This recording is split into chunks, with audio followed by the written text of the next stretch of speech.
Tudo Olá! bem? Nossa, que desafio, né? A gente está aprendendo É, tanta coisa nova nessa confusão. Como é que você está? Tá bem? tudo bem. Escondidinho, devidamente escondidinho. Sim, totalmente escondidinho aqui.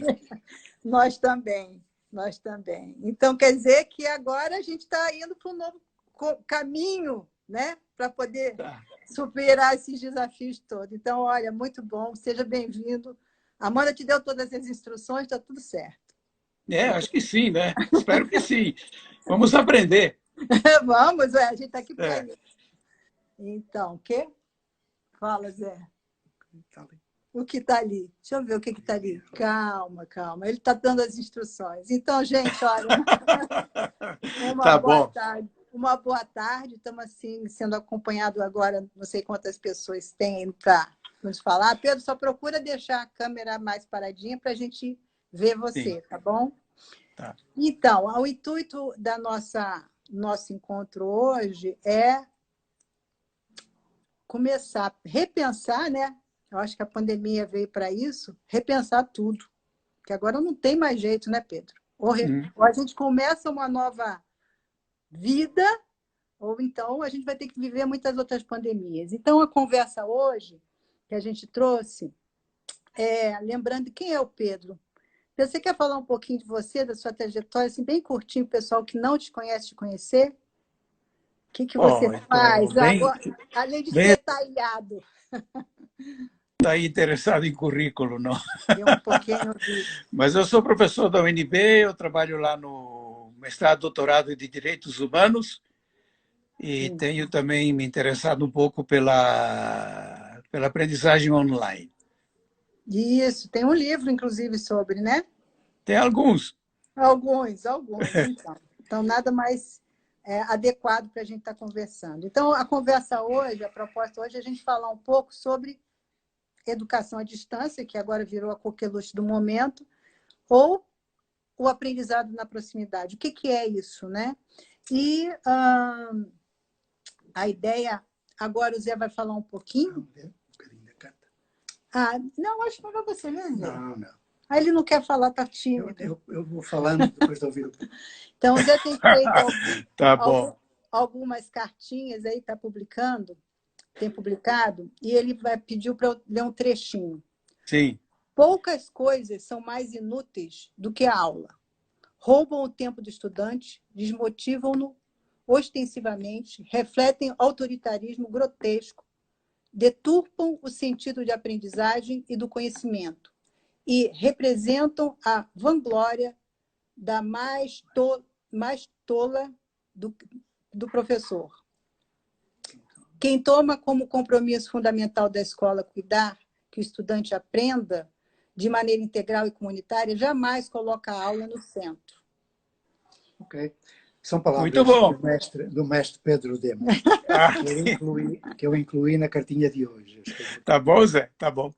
Então, talvez sirva já de mote para algumas considerações, mas vai conversando com a Cláudia.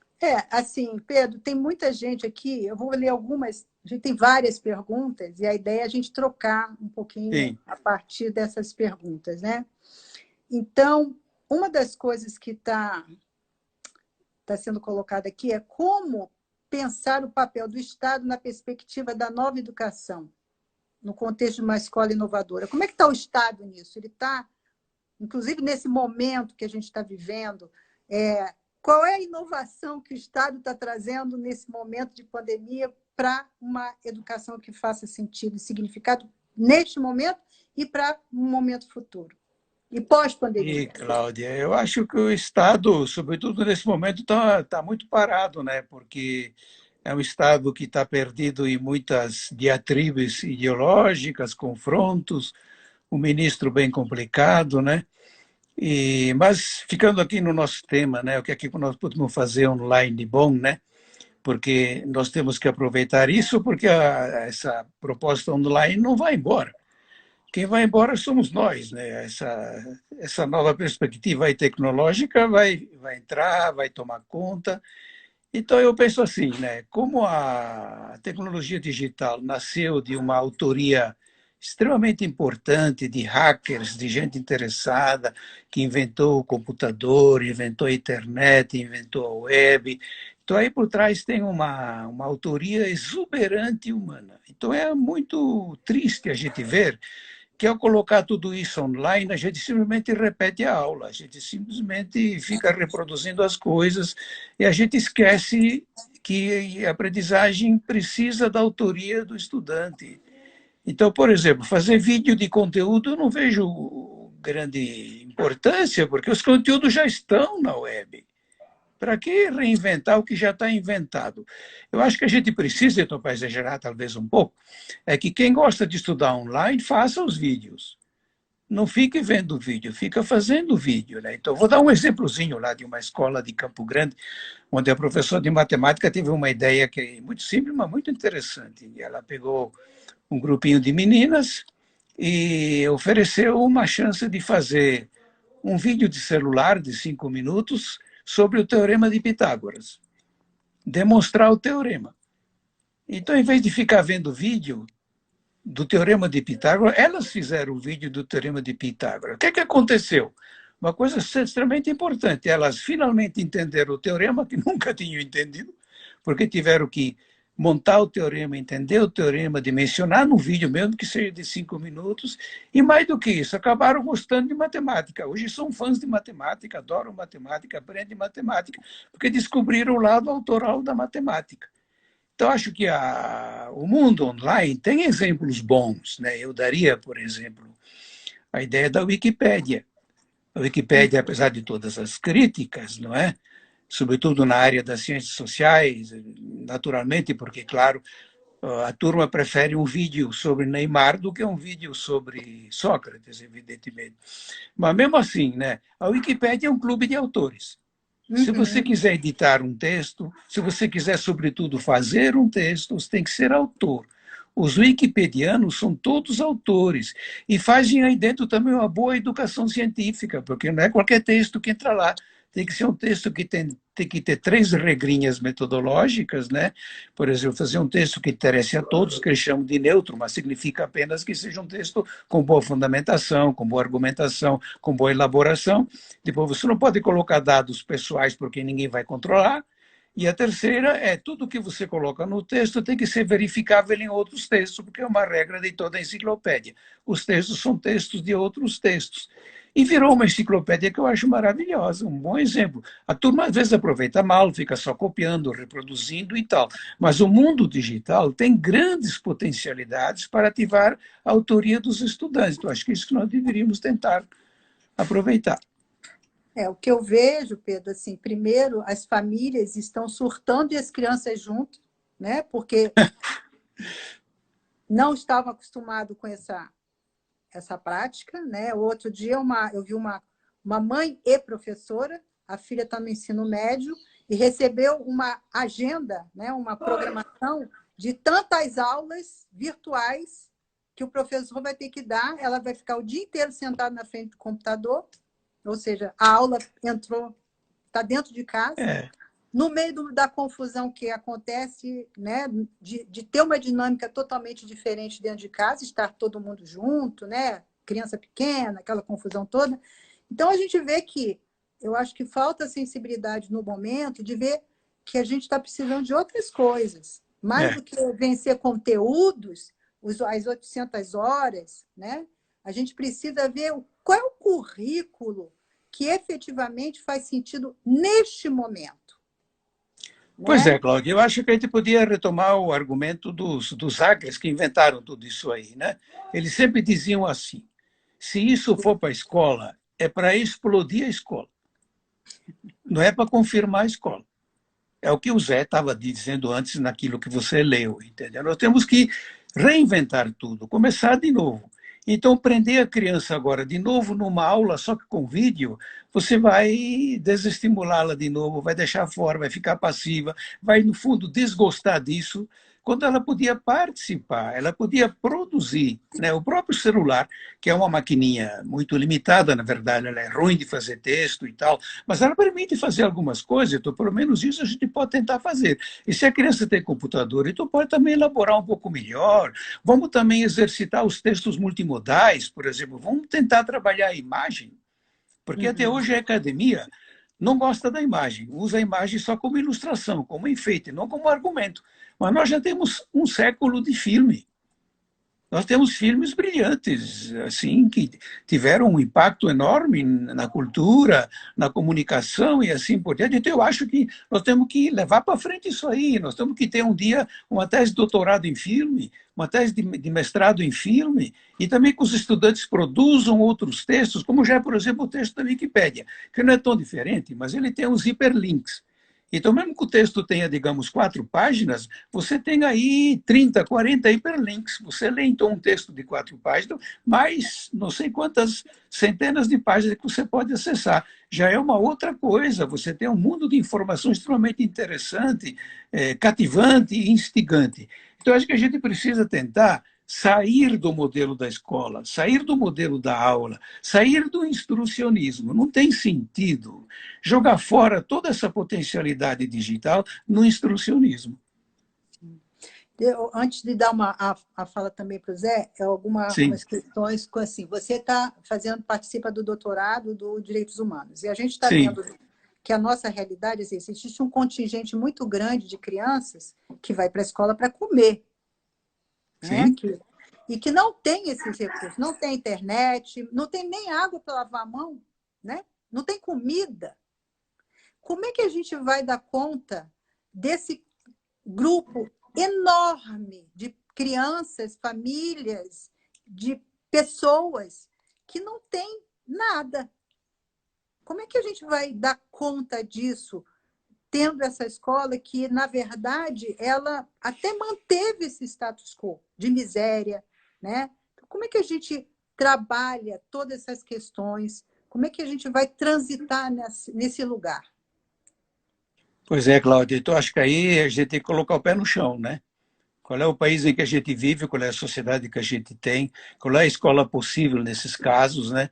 E certamente temos que começar do começo. Acho que muita gente vai para a escola para comer, porque se ela não come, não vai viver. Aí também não adianta a escola, né? Então, eu penso que nós temos que redimensionar esse tipo de coisa. De repente, uma coisa que nós precisamos fazer rapidamente é puxar a educação para a educação infantil inicial, da creche. Acho que nenhuma educação é tão investimento do que esta parte inicial. Quer dizer, todas as famílias que precisarem colocar a criança numa escola, que elas pudessem colocar já com alguns meses, dependendo então da necessidade de cada família, se a família tem que trabalhar, se o pai, se a mãe tem que trabalhar, também nos lares onde a mãe está sozinha e cuida de 3, 4 filhos, ela precisa desse apoio para poder trabalhar e também deixar a criança num lugar onde ela não fique apenas num depósito de criança, mas onde ela possa também aprender alguma coisa. Então, isso não é curado pela tecnologia digital. Aí nós precisamos de outras políticas sociais absolutamente importantes, né? E não achar que, ou supor, ou postular, né? Todo mundo em casa tem internet. Não é assim. Tem muita gente que não tem. Tem gente que não tem celular. Né? Então, acho que não dá para generalizar esse tipo de coisa, porque, no fundo, também é uma imposição da escola privada. A escola privada gosta disso porque lá sim, lá todo mundo tem celular. Né? Quem pode estudar numa escola privada dificilmente não vai ter celular. Né? Mas a escola pública carrega nas costas a sociedade inteira. 80% dos estudantes do Brasil estão na escola pública. E aí tem também um tanto de escolas públicas de alto nível, mas é muito pouca coisa, e a grande maioria é escola pobre para o pobre. Zé, você quer fazer alguma consideração ou entrar na roda aqui com a gente? Vamos ouvir mais o Pedro, porque é o dia em que ele vai poder passar-nos alguma da sua sabedoria. Mas eu iria comentar o que ele disse. O Pedro falou de uma jovem de Campo Grande que aprendeu o Teorema de Pitágoras e aprendeu porque ela praticou a autoria. Ela fez pesquisa e fez pesquisa buscando informação porque sabia porque estava a procurar. A aprendizagem tinha sentido era significativa, que é um dos grandes princípios da aprendizagem do Brunner, do Vygotsky, essas coisas todas. Bom, ela o que fez foi produzir conhecimento e colocou num vídeo uma evidência de aprendizagem. É diferente de um teste, de uma aula. Ela não consumiu conteúdo enlatado na internet, nem conteúdo passado numa sala de aula. Ela construiu currículo. Ok? Tem um episódio, de vez em quando eu vou botando os episódios, mas não vai demorar, muito semelhante. Numa das escolas que eu ajudei, eu estava lá num espaço de aprendizagem, que é assim que nós chamamos, e entrou uma menina e disse para a tutora: olha, fulana, eu acho que já sei fazer raiz quadrada.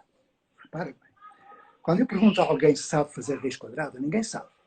Quando eu pergunto quantas vezes utilizaram a raiz quadrada durante a vida, nunca ninguém utilizou. Eu pergunto porque está no currículo como aprendizagem essencial. Se eu precisar de saber a raiz quadrada, vou procurar na internet e em 2 minutos eu aprendo. É preciso aprender a aprender, a selecionar informação, não é? Tu sabes muito melhor que eu, a analisar, a criticar, a comparar, a avaliar, a sintetizar a informação, a comunicar. Bom, essa menina disse à tutora que lhe parecia que já sabia fazer a raiz quadrada. E a tutora perguntou-lhe: por que foste estudar a raiz quadrada? Porquê é que a gente aprende? Porquê é que a criança aprende a andar? Porquê? E ela disse: é que lá na minha comunidade estão a fazer uma quadra para desporto. E as pessoas não sabem fazer as linhas para marcar o futebol de salão, o basquetebol. E nós aprendemos no nosso projeto já o que é uma semirreta, o que é um semicírculo, o que é um ângulo reto, o que é...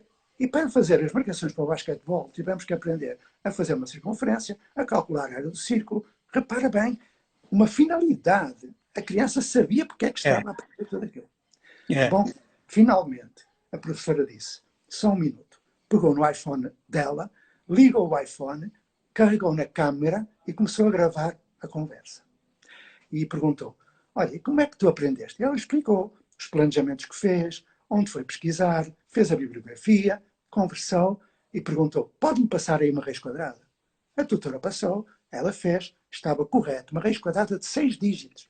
Por exemplo, 190.483. Ela fez aquilo rápido, a professora olhou, viu que estava bem, voltou para a câmara para mostrar aquela evidência da aprendizagem e perguntou: e agora? E ela: agora que eu sei fazer, vou voltar para a quadra para ajudar os outros a fazer as marcações. O que aconteceu? A partir de uma necessidade, de um desejo, fazer pesquisa, autoria, produzir currículo e pô-lo ao serviço dos outros. Socializar a aprendizagem, a avaliação. Se eu estou errado, não sei quem esteja. Mas a Cláudia pode continuar a fazer perguntas que Tá bom. Muito bom, Zé. Muito bom. Eu vou apenas fazendo assim uns comentários. Então, Pedro, a gente está falando de isolamento social, a gente está sentindo isso, né? Mas o Brasil é um país continental, né? E tem lugares que e vivem isolamento social desde sempre. E aí tem uma pergunta aqui: como é possível trabalhar a aprendizagem na proximidade de regiões que vivem isolamento social? Faz parte da história dela, né, dessas comunidades, dessas regiões, estarem isoladas. Como que a gente vai resolver essa questão? Como é que você percebe assim que a gente não vai ter resposta para tudo, que é muito complexo, mas vamos exercitar um pouco a criatividade de resolver essas questões. Como é que a gente pode resolver isso? Olha, Cláudia, a curto, médio prazo e longo prazo, né? Depende de política pública. Olha, eu acho que, talvez até por um pouco de surpresa, o isolamento social pode também ser diminuído, pode ser de uma maneira contornado, se você coloca um acesso digital também nas regiões longínquas. Se fosse possível essas regiões, por exemplo, lá nos fundos da Amazônia, em municípios distantes, com pouca gente, entendeu? Se eles pudessem ter um contato digital mais claro, uma boa internet ou coisa similar, eles podiam se sentir também um pouco mais acolhidos, um pouco mais dentro do país. Assim como eles fazem, por exemplo, quando vem a novela. Por exemplo, por que eles querem tanto ver a novela? Porque, de alguma maneira, eles fantasiam a ideia de que quem vê a novela faz parte do país. E quem não vê a novela está na Lua, está fora está fora do país. Então, acho que aí também nós temos que mudar um pouco os nossos conceitos. Por exemplo, uma coisa que eu acho muito errada é falar de educação presencial e não presencial. Como é que você pode aprender sem presença? É uma coisa completamente maluca, quer dizer, para você aprender, você tem que estar presente, pô. Então, não temos que falar de outra maneira. Nós temos presença ou física ou virtual. Mas quem está online também está presente virtualmente. E a gente pode ver isso hoje na juventude, que nem mais distingue. Para eles, o virtual, o físico, é a mesma coisa. Eles estão dentro do celular ou fora do celular, eles estão dentro do circuito e não distinguem mais esse tipo de coisa. Mas, sobretudo aí a Universidade Federal, que tem um pouco de ojeriza ao online, a educação à distância e tal, então tenta manter essa distinção. E por ironia do destino, no último ENADE, não sei se vocês acompanharam, os cursos ditos à distância foram melhores. Uhum. Não é também uma grande coisa, porque no fundo os dois são péssimos. Mas acontece que o curso à distância começa com muita gente e vai perdendo as pessoas, se tiver algum mínimo de exigência, vai caindo, sobra uns 25%. Então, os 25% que sobram, que são mais maduros, são mais interessados, então facilmente eles têm um desempenho melhor do que o dito presencial. Mas a gente teria que vir para o século XXI. Não tem mais essa história de curso presencial e não presencial. Quem estuda está presente. Quem participa está presente. E nós temos uma grande chance da presença virtual. Nós não podemos desmerecer a presença virtual. Ela não substitui a física, evidentemente. Eu acho que tem muita pesquisa interessante, que o contato físico é insubstituível. Mas o contato virtual também tem sua utilidade. Esse equilíbrio entre a virtualidade, agora a gente está sendo assim, já era, eu acho que exacerbou pela necessidade, né, da gente estar virtualmente se conectando. Existem algumas percepções de que vai haver um sentimento de trauma coletivo por esse processo, né? Então, a curto, médio e longo prazo. E que a gente pode ir na direção de ter mais medo do ser humano e ficar mais, né, na interface com o virtual. Isso pode ser um gatilho complicado para a gente administrar, né? Porque a gente vai ter esse sentimento de que, ao estar perto do outro, a gente está correndo risco. A gente já está vivendo isso, né? São 2,5 metros de distância, 4,5 metros de distância, não chegue nem perto, pelo amor de Deus. Então, isso vai durar muito tempo. Como é que é? Como é que a gente vai equilibrar, sei lá, ressignificar isso tudo? Onde é que está o equilíbrio nisso, ô Pedro? O que a gente tem que aprender agora? Sim, eu penso que a juventude de hoje ela tá indo por uma direção que nos assusta um pouco, porque eles não querem mais contato físico muito frequente, nem direto, eles preferem passar mensagem, não gostam de falar. Então, tem alguns autores que eu gosto muito, por exemplo, a Turkle, que já fez uma vez um livro muito impactante chamado Alone Together, Sozinhos Juntos. E, ultimamente, ela escreveu um livro que é Reclaiming Conversation, pedindo conversa, a importância da conversa. Ela tem uma pegada assim também freudiana, da psicanálise, então ela sabe valorizar muito como é importante saber conversar, se comunicar e assim por diante. Mas eu penso assim, olha, a natureza também tem sua sabedoria. A gente pode exagerar, como a juventude acho que está indo para um canto exagerado, mas acho que também no meio do caminho nós vamos tentar descobrir que é muito importante também o contato físico, é importante estar junto, é importante a cooperação, mas uma coisa também já é definitiva, o lado virtual veio para ficar. E nós temos que saber conviver com isso e fazer dele uma coisa boa. Nós não podemos, por exemplo, deixar a criança o dia inteiro no celular. Por isso que eu digo sempre, né, o botão mais importante do celular é apagar, é desligar. É muito importante saber desligar o celular, né? E não simplesmente viver pendurado no celular. Mas também a escola não pode esquecer do celular. A escola tem que dar um lugar para o celular. Porque a criança que não pode usar o celular na escola fica decepcionada. Ela acha que a escola está no mundo da lua. Pô. É o lugar onde não tem a coisa mais importante para ela, no fundo. Não deveria ser mais importante, eu acho até. Né? Mas eu acho que talvez a minha opinião também já seja um pouco ultrapassada, porque eu estou velho. Mas eu ainda acho que viver junto precisa do físico. Né? Olha, teve tanto experimento que mostrou isso, por exemplo, do Arlo, na década de 30, quando ele separava os macacos recém-nascidos da mãe e fazia experimentos macabros, horríveis, entendeu? Mas uma coisa ficou claro daquilo. Por exemplo, o macaquinho não precisa da mãe só materialmente por causa do leite, precisa do afeto, precisa da ligação afetiva, que não é uma coisa material. Então, eu penso que isso é constitutivo do ser humano. E se a gente não levar isso bem no mundo virtual, vai esquecendo isso e a criançada fica em silêncio, apenas mexendo em botão. Então, acho que aí acho que os pais têm que cuidar disso. E talvez essa escola, independente de estar na virtualidade ou não, os afetos estão meio distantes, né?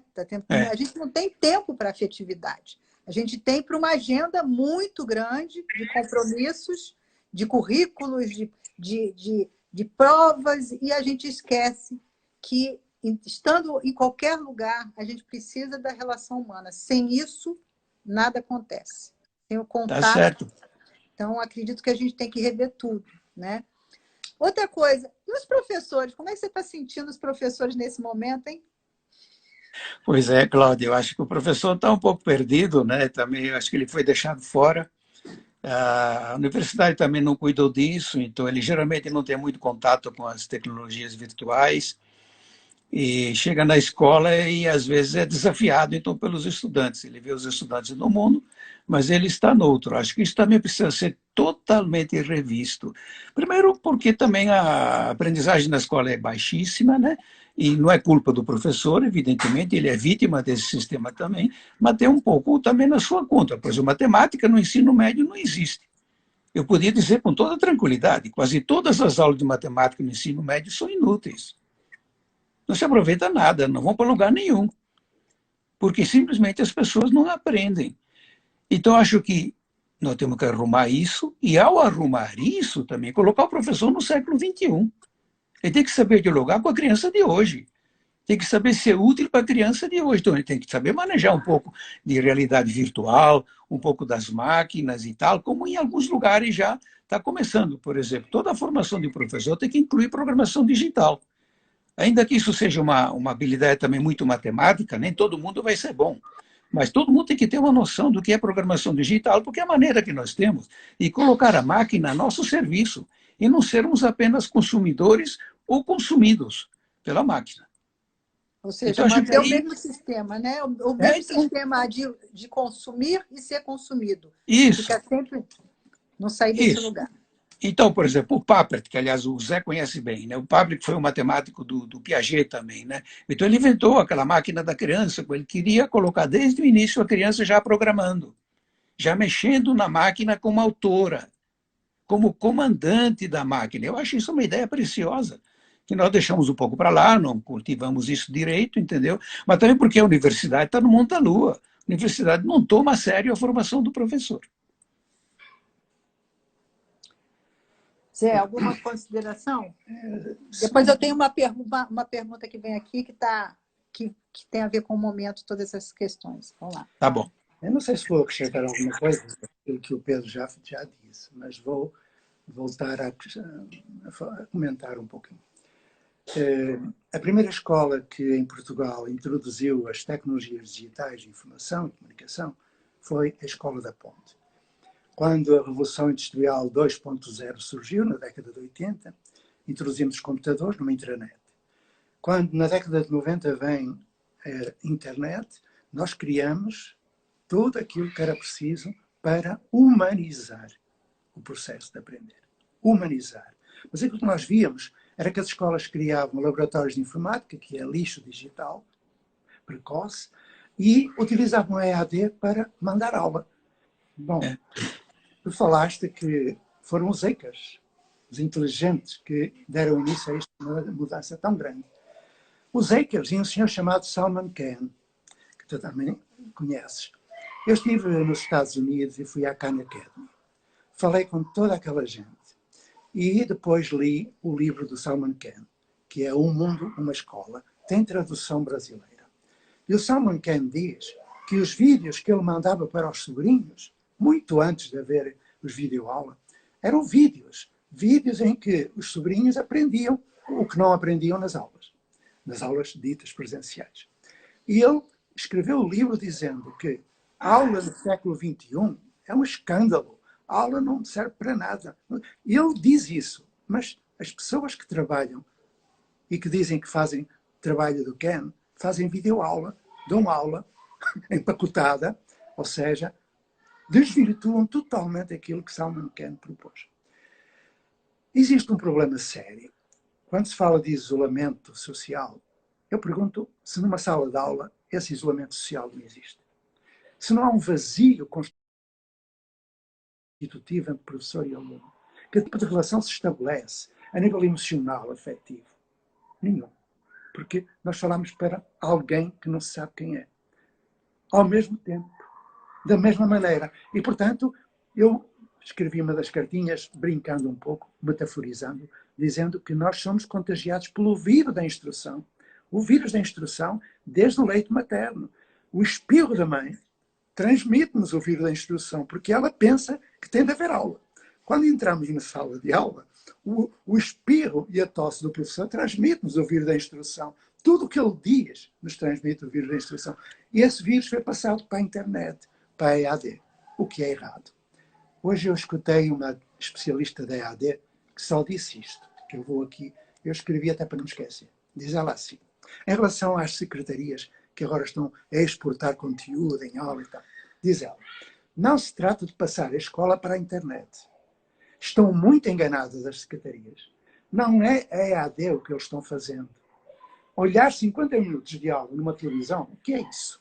Isto são palavras dela. Eu posso dizer qual eu sei. As secretarias não ouvem ninguém. O tradicional autoritarismo, não é? Resolvem sem mais nada. Não ouvem os técnicos. Dizem que temos de estar em contato com os alunos, mas não é desse modo. É inadmissível o que está a acontecer. Ela estava brava. E continua. Dizem que o aluno deve registrar tudo num caderno para ser avaliado. E botando medo no aluno, pressionando o aluno. O que é isso? Diz a técnica. Eu fico abismada com isso. Estão agindo criminosamente. Terrorismo. As secretarias desprezaram o que já tinham. Por exemplo, e esta parte foi extraordinária, por exemplo, o material da TV Paulo Freire. E depois está para a boca e diz, eu não posso falar disso, não é? E depois, esta TV tem produções maravilhosas. Onde estão essas produções? Repara, Pedro, que há material, que há gente que sabe fazer, mas as secretarias mandam os professores ser papagaios, mandando coisas para os alunos que estão na internet e os alunos podem procurar sem precisar de receber. Quando toda a informação passada pelos professores estiver na internet, deixa de haver necessidade de professores, porque os alunos vão à internet. Então a inteligência artificial vai triunfar. O Big Brother is watching you vai acontecer.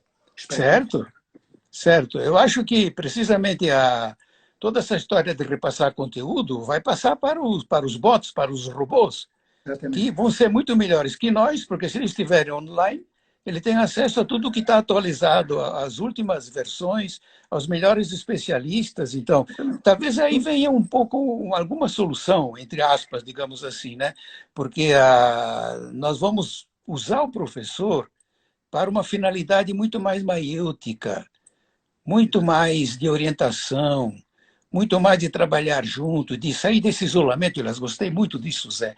A aula da escola, que parece ser uma comunicação, na prática é uma falta de comunicação, sobretudo sob a capa da instrução direta, entendeu? Porque o aluno é convidado a ficar quieto, escutar e tomar nota.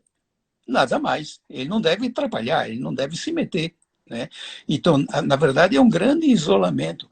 Então, é uma tristeza isso, mas eu entendo que, como nós vivemos num sistema instrucionista assim tão encardido, né, o primeiro ímpeto das secretarias é passar tudo para a internet. Vai cru, direto assim, a aula direitinho, vai tudo direto para a internet e acho que com isso está resolvido, que é uma grande bobagem.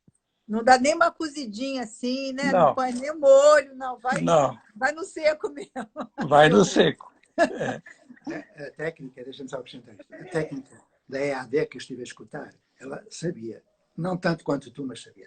Ela acaba assim. As secretarias parece que estão no tempo do início da EAD. E eu comentei, eu diria que estão muito mais atrasados. Não é no princípio do século XX, estão no princípio do século... Não é no princípio do século XXI, estão no fim do século XIX. É, Então é preciso ajudar os professores realmente a ser do sim. século XXI. Porque os professores são bons, são competentes dando aula.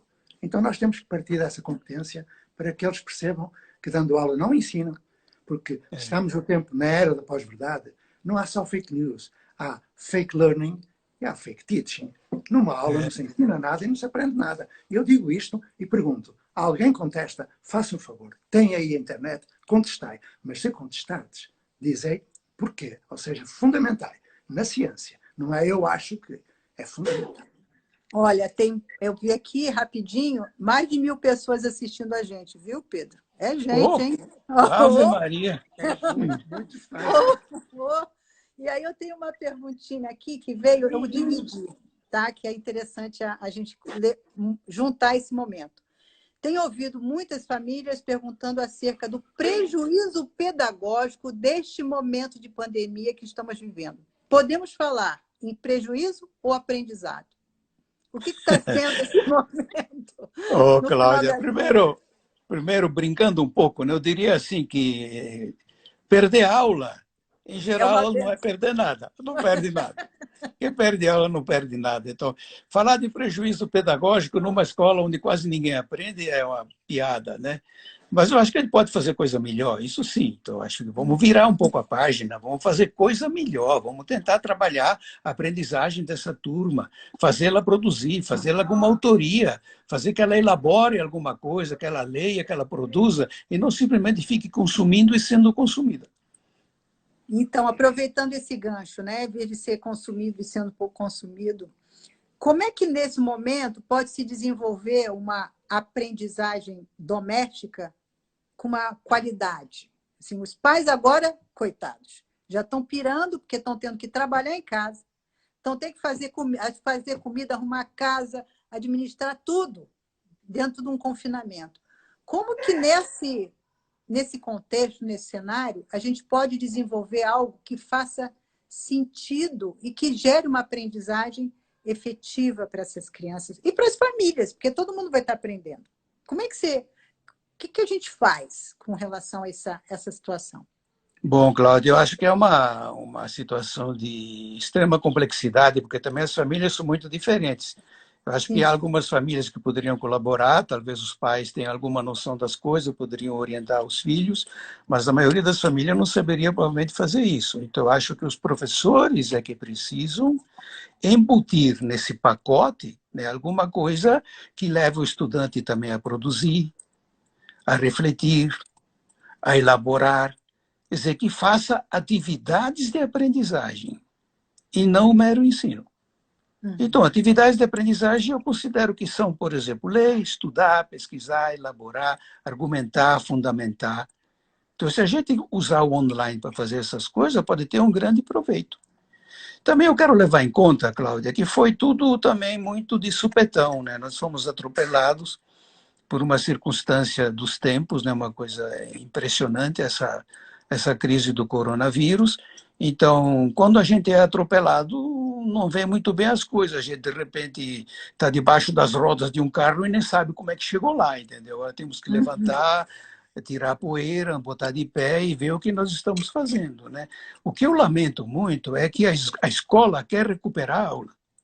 A escola está doida atrás de como não perder a aula.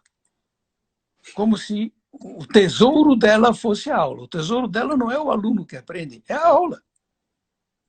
Então ela Uma quer mudança de salvar. foco. Uma É, mudança total de foco, de claro, tem que objetividade. mudar isso aí completamente, mas disso aí, Cláudia, disso nós estamos longe. Sim. Eu não acho que a escola vai mudar assim tão facilmente, apesar de toda essa crise. Eu acho que você está vendo, eu estou vendo, o Zé está vendo que nós temos uma grande chance agora de virar pelo avesso isso aí. Realmente mudar a escola, mudar a proposta e aí também trazer então o online dentro desse contexto. Então, ó, isso aqui veio uma pergunta, se esse momento é uma oportunidade. Eu também vejo como uma oportunidade, mas a gente não pode, na verdade, se a gente tem 1.000 pessoas nos assistindo, que essas 1.000 pessoas realmente se sintam no momento de fazer algo que precisa, aquilo que precisa ser feito, né? Então, iniciar um processo coletivo, conjunto, inclusive de contestar. Eu acho que a gente vai precisar contestar. Não, eu não vou, meu filho não vai fazer essa atividade, ele não vai ter aula dentro de casa. Eu não sou professor. O professor também, o professor não está sendo ouvido. A gente está vendo que as secretarias estão resolvendo, né? Assim, tem que resolver a aula, a carga horária, etc. Mas não está vendo o essencial, é ter a pausa, que você falou. Todo mundo, assim, entramos debaixo de um atropelamento. Estamos sendo atropelados por um processo. Então, a gente tem que ter a humildade de que a gente não está conseguindo perceber muita coisa. Então, nesse momento, você para e começa a juntar as pessoas para poder construir algo com essas pessoas, então, com os professores, com os educandos, com as famílias. Qual caminho a gente vai seguir? Poxa, e não um processo Cláudia, hierárquico, né? eu acho que essa sua consideração é espetacular. Olha, acontece que o professor não pode ser vítima de mudança. Sim. Ele Tem que precisa ser o ser agente. protagonista, Tem que ser o precisa agente. ser protagonista da mudança. Então, você vê que ele não foi consultado, ele não é levado em conta. Eu acho que também, para muita gente, sobretudo da área privada, está a expectativa de que para que te precisa de professor? Agora não precisa mais de professor. Vamos usar a internet e acabou. Vamos demitir essa turma toda aí. Quer dizer, é um absurdo. Então, nós não temos trabalhado bem o professor. Desde a universidade, que não muda a sua formação, que é completamente ultrapassada, de maneira geral, realmente inútil, não é? Até também ele participar dessa renovação da escola, dessa outra proposta. Infelizmente, ele foi deformado para dar aula, mas a gente só pode mudar a escola com ele. A gente só pode fazer uma guinada desse tamanho com o professor. Então, ele tem que ser convidado a participar, convidado a mudar. Então, claro que se a gente quer, por exemplo, a autoria do aluno, tem que ter a autoria do professor. Claro, claro, com certeza. Então, não dá para ficar quieto, né? Não dá para ficar calado, não dá para ficar omisso, não dá para ficar com medo. Que eu vejo assim, parte do não movimento dos professores é o medo. Vou perder meu emprego? Gente, agora é hora da gente repensar tudo, inclusive a nossa própria sobrevivência econômica. A gente vai ter que pensar isso também. Sim. Não tem questão isolada. É um processo complexo e sistêmico. Então, a gente vai ter que pensar junto.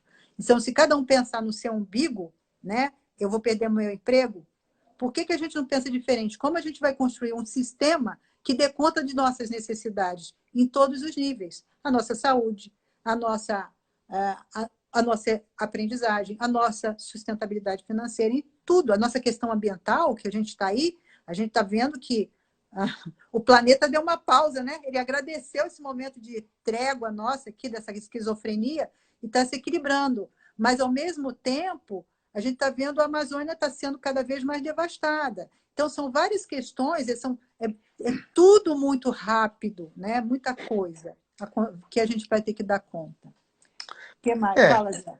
Sim. Mais um Fala, comentário. Zé. Pequenino. Diz o Pedro, foi tudo de supetão. Fomos atropelados. Mas temos uma grande chance de mudar. E mais, o professor tem de ser protagonista dessa mudança. Gostei de ouvir. Eu, sindicalista. Mas agora vou-te dizer o que uma sindicalista hoje, ou ontem, já não me lembro, disse na internet sobre a situação. Diz ela, as secretarias levam 3 semanas para anunciar teleaulas. As famílias queixam-se. Os alunos não realizam as tarefas. As secretarias gastam 20 milhões numa TV. Eu não sei se é este o valor, mas ela afirmou. Que não chega a todo lugar, só chega por cerca de 20% dos alunos. Na imposição das teleaulas. Se o estudante não tiver acesso à internet, a secretaria diz, agora repara, que podem ir à escola de 15 em 15 dias para levar as atividades, para buscar as atividades e levar outras que os professores lá deixaram. Olha, isto delirante. Foi uma sindicalista, está na internet. Sair de casa para ir à escola, romper o isolamento e sem transporte escolar. É a desorientação total, diz ela. O sindicato recomenda ao Google Classroom e a suspensão das aulas para que as aulas regressem com qualidade. Eu diria, realmente, com qualidade não vou voltar, porque a aula não tem qualidade nenhuma, mas isso é outra história. E ela continua. Padronizaram uma aula para a rede inteira. não respeitam o ritmo de cada estudante.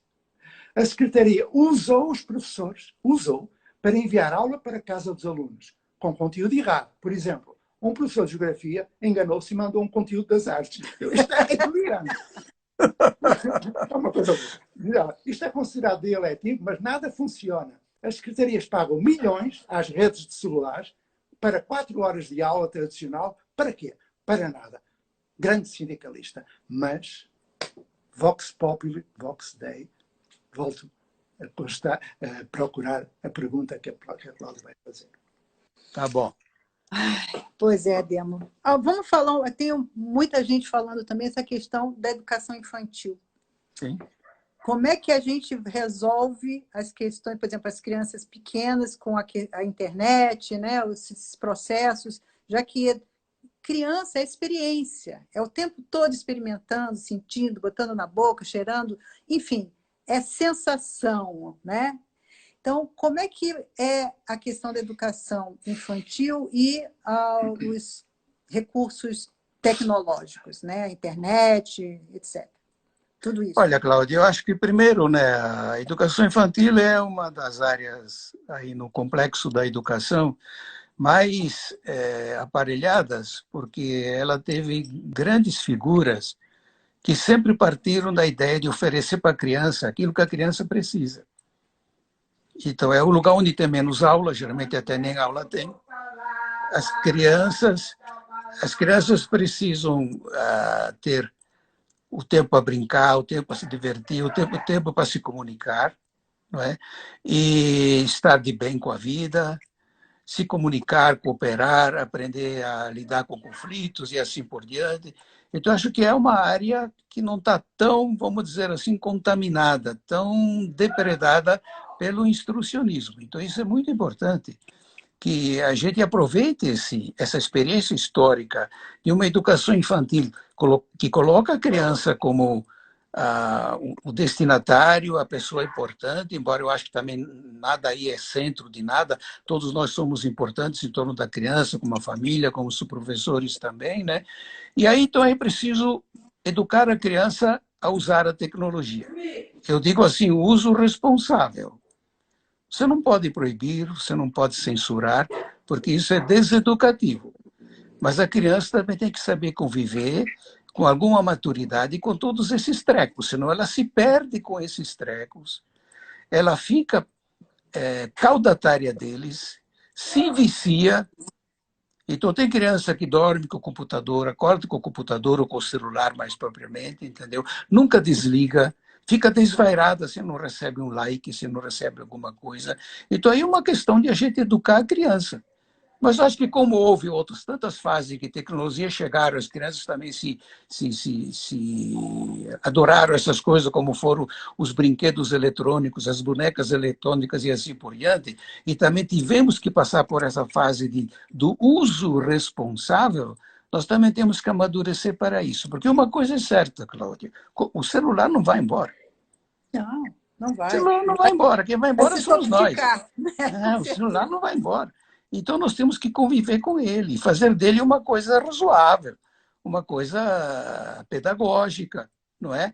Então, aí tem grandes desafios, sim, porque a criança é mexilhona e gosta, e é uma máquina também perversamente feita para atrair a criança, para engambelar a criança, para consumir a criança. Então, aí também tem que ter a nossa parte dos educadores, também de desvendar isso, de tirar essa nuvem negra em cima desses aparatos que sempre levam para o consumismo, para o marketing, para a atração indevida.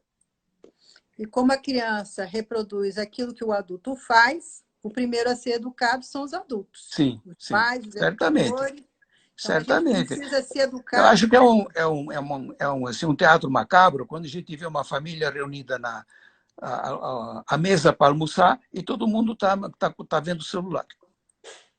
Ou então a chupeta, né? Ou trocar a chupeta pelo celular. Todo mundo está comendo, mas vendo o celular. Ninguém fala. E até corre o risco de o filho falar com o pai que está do lado pelo celular. A gente já viu isso. Tu abordaste agora uma questão fundamental. A criança está a ser transformada numa máquina de consumo. Mas ela, crianças, sobretudo na educação infantil, nas idades precoces, elas são máquinas de perguntar. E toda a aprendizagem surge da pergunta. Estava na internet esta pergunta de uma criança pequeniníssima. Mãe, será que a cobra tem dente? Porque eu só vejo ela mostrando a língua. Repara na inteligência. Que delícia. Então nós podemos partir daí para um processo de pesquisa então. à medida da criança e à medida da mãe, que a mãe também não sabe. Então há tanta maneira de aprender, até que se manda aula para casa, porcarias que não serve. A propósito ainda, quando enviam coisas para casa, eu assisti a uma cena delirante. O professor de já não sei de quê mandou esta tarefa: ver o filme Cleópatra com a família e depois fazer uma fotografia da família a ver a Cleópatra e ilustrar. O que é que essa jovem fez de 15 anos? Não viu o filme e fez uma fake, mandou uma fotografia com qualquer coisa. É delirante isso. Porque é que ela há de ver o filme da Cleópatra? Eu vou concluir, porque o tempo já vai sendo curto, com 3 citações. A primeira, de um senhor chamado Lauro de Oliveira Lima. Sim. Uma frase que ele escreveu há 60 anos. Há 60. Enquanto o sistema magistral, as aulas, pressupõe a homogeneidade impossível de uma classe, o sistema da equipe, é disso que se fala, é altamente individualizador. O método expositivo é um processo empírico aleatório sem controle real. A palavra participação resulta da ênfase que desejávamos dar à atividade autónoma do aluno, à autoria, em oposição à aula expositiva e à direção autocrática da escola. Agostinho da Silva, segunda citação. Há 60 anos, Agostinho da Silva foi professor da UNP. Uhum. Dizia ele há 60 anos: como é que depois de inventado o microfone e o alto-falante, que naquela altura não havia internet sequer, e o circuito fechado de televisão, vem um professor dizer que não pode dar aulas senão para um número reduzido de alunos? Terceira citação e última. António Nova, há 10 anos. António Nova, num textinho, António Nova é muito apreciado no Brasil. Só diz isto. No futuro não haverá salas de aula, nem sequer aulas virtuais ou ditas presenciais. Pedro, daqui a pouquinho a Cláudia vai ter que encerrar. Sim. Foi um prazer, espero que todos os que estão igualmente, Zé, foi ótimo, muito bom. Bom, daqui a pouco a gente se encontra para dar um abraço, né? A gente precisa dar um abraço. Eu queria aproveitar essa oportunidade e dizer que a gente está apoiando uma campanha aqui na região do Jardim Botânico que chama-se Cesta do Bem, que é do Movimento Comunitário Jardim Botânico, que está dando suporte alimentar às famílias de catadores daqui da região de São Sebastião e do Paranoá, tá? Então, por favor, a gente entra lá no site ecohabitare.com.br e tem lá na primeira página a informação dessa campanha. Então, a ideia é a gente poder apoiar 3.000 cestas dessas famílias que estão sem rendimento nenhum, zero, tá? Então, por favor, esse momento da gente juntar forças e apoiar aqueles que diferente de nós, que tem uma casa, que tem condições, está vivendo uma situação bem difícil. Tá, então, bom. Tá bom, Cláudia. Movimento Comunitário Jardim Botânico. A gente vai fazer também, para aqueles educadores que acreditam que está na hora, né? Que já passou da hora, mas a pandemia empurrou, graças. A gente vai fazer um processo de formação, né? Que vai acontecer no período agora de abril e maio, com a equipe a antiga equipe da Escola Aberta. Calma, Zé. Com o pessoal que foi do projeto Âncora. Então, a gente vai estar iniciando as inscrições de dia 18 a dia 23/4. E da Escola da Ponte. E da Escola da Ponte. Então, vai ter um grupo de educadores, de formadores muito interessantes aí para ajudar a gente construir uma nova educação. Resta agradecer ao Pedro e àqueles que nos acompanharam. E se o Pedro quiser fazer uma despedida ou responder a mais uma perguntinha. Elas são tantas, é uma pena realmente que o tempo Faltam seja tão 4 escasso. minutos. Parece uma gincana. Não, não, da minha parte só queria agradecer a oportunidade. Foi muito bom estar com vocês, é uma grande honra estar com vocês dois, né? Foi muito bom para mim, espero que tenha sido bom para vocês e para os ouvintes, né? Foi uma grande alegria. Muito obrigado. Então, gente, olha, muito, muito obrigada. Fiquem em casa. Vamos construir esse novo mundo. Chegou a hora, não tem volta. As crianças que estão aí precisam desse novo mundo e a gente pode fazer. A gente precisa fazer. Nós estamos a fazer agora 7 ditas lives e o Pedro abriu a primeira. É provável que o Pedro, se quiser aceitar o convite, surja numa outra série de lives. Sim. Nós iremos fazer muitas. Agora Tá bom. virou, ó, Tá bom. Tá bom. Legal. Amanhã nós vamos ter a segunda. Vai aparecer a Edilene, a Edilene, É. que foi uma das pessoas com que eu trabalhei no projeto Âncora. Sim. É uma pessoa que passou do paradigma da instrução para o paradigma da aprendizagem. A partir daquilo que ela era, a partir daquilo que ela sabia, elas perguntavam sempre, mas como é que eu vou ensinar? Eu dizia, dando aula. É a competência do professor. E nós temos que partir daquilo em que o professor é competente. Tá bom. Queres fazer uma despedida? Pedro, não sei se queres deixar alguma palavra às pessoas que nos estão a escutar. Não, eu só queria comentar que é muito importante a gente aproveitar a crise, né?